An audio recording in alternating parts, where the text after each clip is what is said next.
BFM Business. Jusqu'à 12h30, Intégral Placement, l'émission 100% placement. Cédric Decoeur, Guillaume Sommeret. Eh oui, c'est le moment où on répond à toutes vos questions, on casse les barrières et on se met vraiment dans votre peau pour réagir et surtout répondre à toutes vos préoccupations, vos questions que vous nous laissez sur notre site bfmbusiness.com. On les relaie aujourd'hui. Vos questions à Gilles Petit, rédacteur en chef de Gestion de Fortune. Gilles, beaucoup de questions de la part de nos téléspectateurs. On y va ? Oui, c'est normal. Il fait pas beau sur Paris, donc c'est le moment de se poser des questions. On se pose des questions. Ils sont partout, nos auditeurs, Gilles. Partout. Non, bien sûr, y compris partout dans le monde, d'ailleurs. On reçoit parfois des questions de New York, d'ailleurs. Vous avez raison, c'est vrai. Allez, question de Toulouse, là, pour le coup. C'est Raphaël qui nous écrit de Toulouse. Belle ville, magnifique. Le PEL de Raphaël va bientôt arriver à échéance et Raphaël voudrait savoir s'il doit transférer l'argent vers un autre placement. Effectivement, non, il n'a pas d'obligation. La réponse c'est non, Raphaël, il n'y a pas d'obligation à transférer votre argent. Vous pouvez très bien rester sur le PEL et continuer à profiter du taux de rendement qui a été signé au départ. Et qui même s'il arrive à échéance. Même s'il arrive à échéance, simplement. Vous ne pourrez plus faire de versement sur ce PEL. Alors, ce qu'il faut savoir, c'est qu'effectivement, on en a déjà parlé sur cette chaîne. Le PEL, ça peut être un élément intéressant pour placer des liquidités dont on n'aurait pas tout de suite besoin. C'est-à-dire que, effectivement, là, on parle d'un PEL qui arrive à échéance, mais ça reste un élément qui permet d'avoir une rémunération qui sera plus intéressante que, par exemple, le livret A, tout simplement, ou que les comptes sur livret que nos ministres ont à foison dans leur patrimoine et qui ne servent à rien sinon à payer des impôts sur les intérêts. Là, le PEL reste une enveloppe fiscale intéressante et il n'y a pas d'obligation d'en sortir. Ce qu'il faut savoir également, c'est que le PEL ouvre droit à en fait un des taux d'intérêt, on va dire, attractifs pour faire un prêt immobilier. Seulement aujourd'hui, les taux d'intérêt sont tellement bas qu'on peut s'interroger sur l'intérêt d'utiliser ces fameux taux d'intérêt. Eh bien, sachez simplement que vous pouvez très bien transmettre ce droit à des taux d'intérêt préférentiels à un membre de votre famille si celui-ci a aussi un PEL. Ça, c'est possible. Donc, Raphaël, si jamais vous n'avez pas besoin de faire un investissement immobilier, vous pouvez très bien transférer ces droits à quelqu'un d'autre. Pas mal ça. Ça peut être intéressant. Bonne solution. Ouais. Certains de nos téléspectateurs nous disent attention parce que les PEL, quand ils arrivent à échéance, on peut quand même négocier si on a un bon dossier avec son banquier pour quand même remettre de l'argent dessus par la suite. Ah non, ça c'est interdit. C'est la loi qui le prévoit. Donc si votre banquier vous propose ça, moi je serais vous, je m'interrogerais sur votre banquier, sur sa qualité. Morale et peut-être... je serais très inquiet quand même. Voilà, ça ne me rassurerait pas. Je vous conseille de changer de banquier. Voilà, ça c'est mon conseil. Pas de tabou. Allez, question d'Anne-Marie qui est à Roubaix. Elle a entendu dire que le fisc pourrait bientôt saisir les contrats d'assurance vie en cas de retard de paiement. Je ne sais pas si elle est habituée des retards de paiement fiscaux, mais en tout cas, elle s'inquiète. Ouais, alors oui, ça c'est une excellente question. Effectivement, jusqu'à présent, si vous aviez un litige ou vous n'étiez pas bien avec l'administration fiscale, l'argent que vous aviez placé sur un contrat d'assurance vie ne pouvait pas être saisi tant que ce contrat d'assurance vie courait. Il pouvait être saisi au moment de l'échéance de votre contrat ou si vous procédiez à des rachats sur ce contrat. Et effectivement, aujourd'hui, il y a un projet de loi qui est en discussion sur tout ce qui est transparence financière, fraude fiscale, et qui prévoit justement de, effectivement, saisir l'argent sur les contrats d'assurance vie. Alors attention, ce qu'il faut savoir, c'est que si jamais ce projet passe, mais il y a quand même de grosses chances qu'il passe, l'argent pourra être saisi uniquement sur les contrats en euros.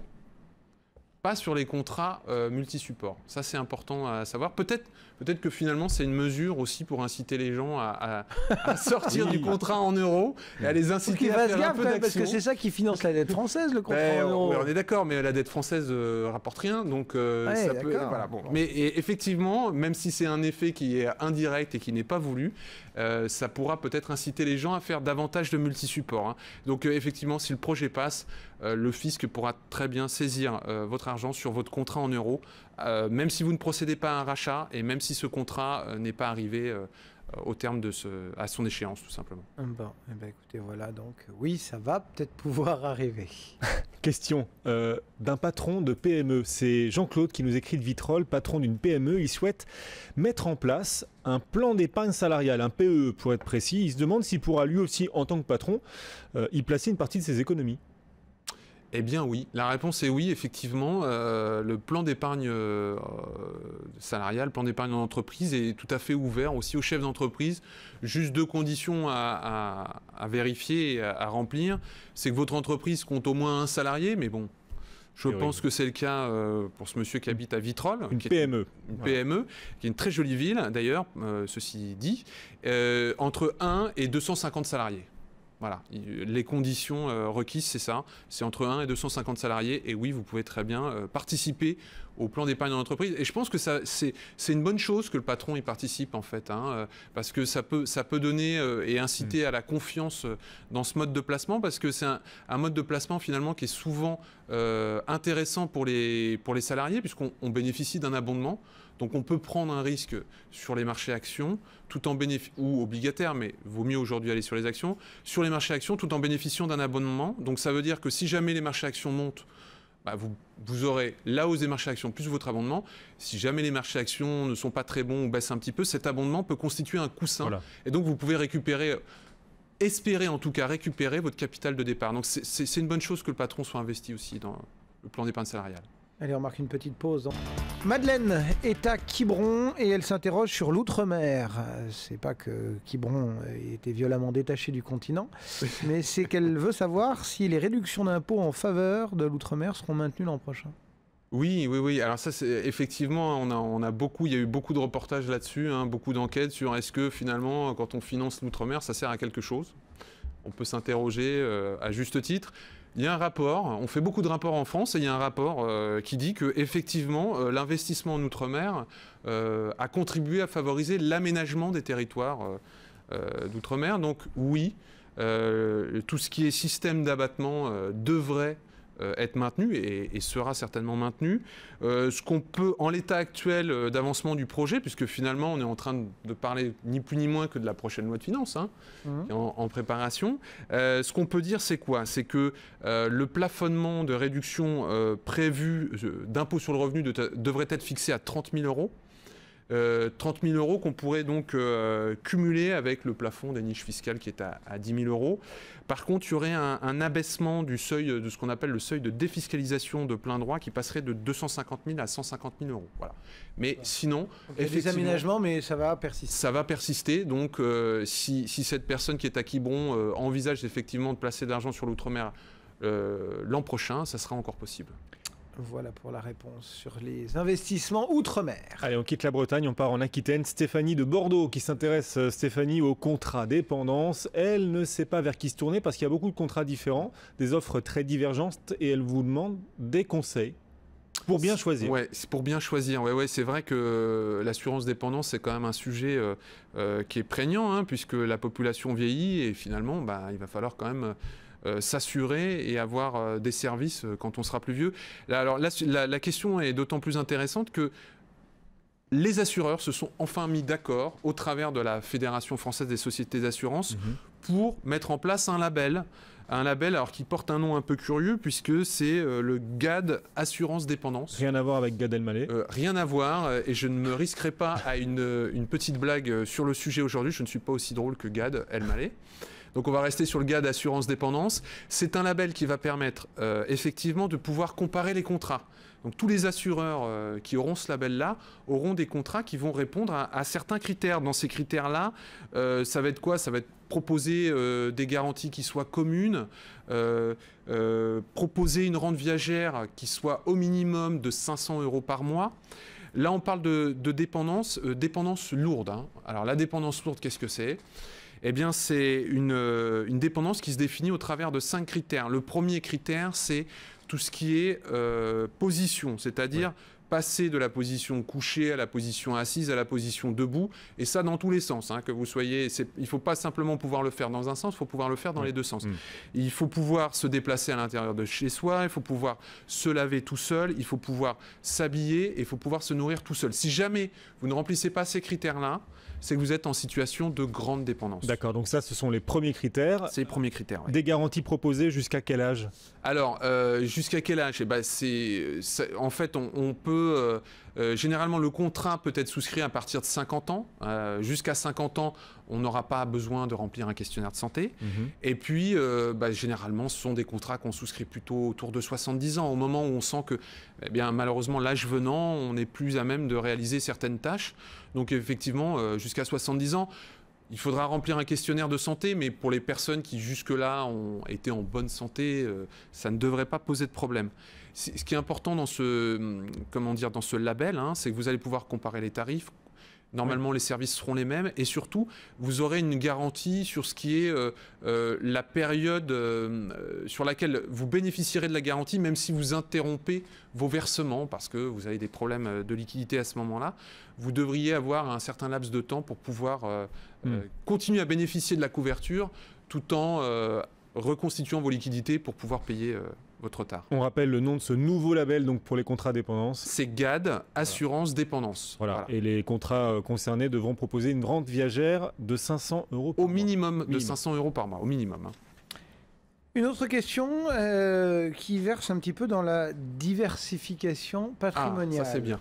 Catel est à Morgat en Bretagne. Son conseiller en gestion de patrimoine lui a récemment dit que les véhicules de collection pouvaient être exonérés d'ISF et du coup elle s'interroge. Effectivement, on parle beaucoup des œuvres d'art, ça fait toujours jaser. Et donc les véhicules de collection peuvent être des œuvres d'art ? Alors, dans certains cas, oui, mais je laisse les puristes en juger. Moi, je ne suis pas trop voiture, donc je ne m'avancerai pas sur ce sujet-là. Mais qu'est-ce qu'un véhicule de collection ? Déjà, c'est la question. Ça, c'est en fait toute la question. Ça n'est pas que sentimental. Ça n'est pas que sentimental, malheureusement. C'est-à-dire que votre vieille Peugeot ou votre vieille Renault, si vous êtes un acheteur français, ne sera pas forcément un véhicule de collection avant un certain nombre d'années. Mais dans les véhicules de collection, on peut peut-être juste donner des petits points de repère. Alors, quelles sont les principales caractéristiques ? Les caractéristiques, ça peut être un véhicule qui présente un caractère historique. Donc, par exemple, le véhicule présidentiel. Vous achetez la voiture. Et ça, c'est indépendant de l'âge. C'est-à-dire que si on achète la voiture de Nicolas Sarkozy, ça peut être une voiture de collection. Absolument. Alors, je crois que celle de Nicolas Sarkozy n'est pas en vente. parce mais que François Hollande l'utilise actuellement. Je prenais un exemple récent pour enlever la question de l'âge. Mais ça peut être celle de François Mitterrand, qui, à mon avis, n'est plus en activité. Oui, ça peut être un véhicule présidentiel, par exemple, ou un véhicule qui aussi a un caractère historique, c'est-à-dire je prends l'exemple des Jeeps qui ont servi à la libération de Paris, qu'on voit souvent défiler au mois d'août à Paris. Ça, c'est aussi un véhicule de collection parce qu'il y a une histoire qui est attachée. Ça peut être un véhicule qui présente une originalité technique parce que ça constituait un grand changement dans l'industrie automobile. Mais alors là, c'est plus compliqué parce que votre véhicule, il faut qu'il ait associé une notice technique, une sorte de mémoire technique qui justifie l'innovation. Donc là, c'est un tout petit peu compliqué. Ensuite, dans les véhicules aussi qui rentrent dans cette catégorie et qui peuvent être exonérés dans les véhicules de collection, vous avez les voitures de compétition, tout simplement. Celles qui ont un palmarès sportif. Vous achetez, je ne sais pas moi, la Renault 5 qui a gagné le championnat des rallyes dans les années 80, ça c'est un véhicule de collection. Ça peut être un véhicule de compétition qui a plus de 5 ans, et là ça me fait penser à l'un de nos anciens premiers ministres qui aime beaucoup les courses automobiles et qui a lui-même une Porsche. François Fillon, je ne le cite pas, mais voilà. Régulièrement. La Porsche de François Fillon peut rentrer là-dedans, c'est un véhicule de collection. Et ensuite on rentre dans d'autres dispositions, ça peut être un véhicule qui a plus de 20 ans, mais à ce moment-là c'est en édition limitée, donc vous n'avez que 1000 exemplaires qui existe. Ça, je pense à la DeLorean, vous savez, la voiture de Retour vers le futur, qui est une voiture qui a été produite à peu d'exemplaires. Et je ne sais pas s'il reste aujourd'hui 1000 exemplaires. Elle circule. Et qui circule encore, qui est utilisée dans certains cas. Ça peut rentrer dans les véhicules de collection. Et puis ensuite, vous avez des véhicules qui ont plus de 25 ans. Ou alors, ce qu'il faut savoir, c'est si vous avez une vieille voiture dans le garage, chez vous, dans la ferme de famille, qui a plus de 40 ans, qui est recouverte de poussière, Ça peut rentrer dans la catégorie des véhicules de collection, mais ce qu'il faut savoir, c'est qu'il faut quand même que ça ne soit pas une épave. Hein.